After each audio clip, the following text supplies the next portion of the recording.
I'm Bo Walstromm. I'm presently a retiree, but I worked for many years at the Swedish National Chemicals Inspectorate, where I was head of the Department of Science and Investigation. And I worked also for 6 years in the Secretariat in Geneva, in UNEP, in the development and implementation of the Stockholm Conventions. For us, it was one of the most important things when we started negotiating the Stockholm Convention to make sure that the precautionary principle was also put into the convention itself, as it is now. The precautionary principle has a long tradition in Sweden.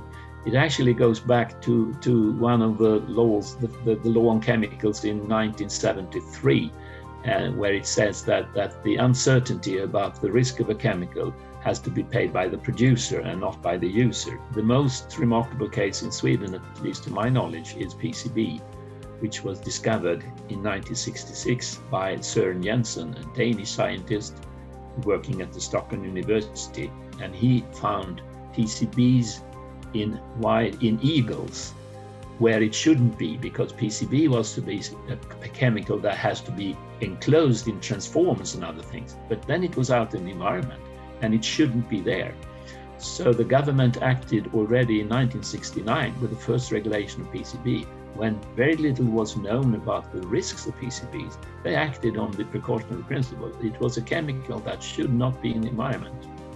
I participated in the first meeting of the POPs expert group, and it very quickly established a procedure which was very robust.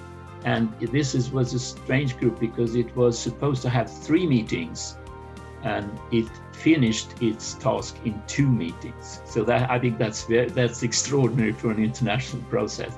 I think that the Stockholm Convention has worked very well as a sort of a think first before you do something. But in industry, in many companies, they screen the new substances against the Stockholm criteria, and if they fulfill that, okay, no, we don't go down that track. We try to find another chemical. In my view, the Stockholm Convention has been very successful. It's one of the conventions that sort of couldn't be said to be a daughter of Rio, that has worked efficiently and actually produced results, and I think that is also the view among other people that are outside of the convention, that this is a convention that produces results.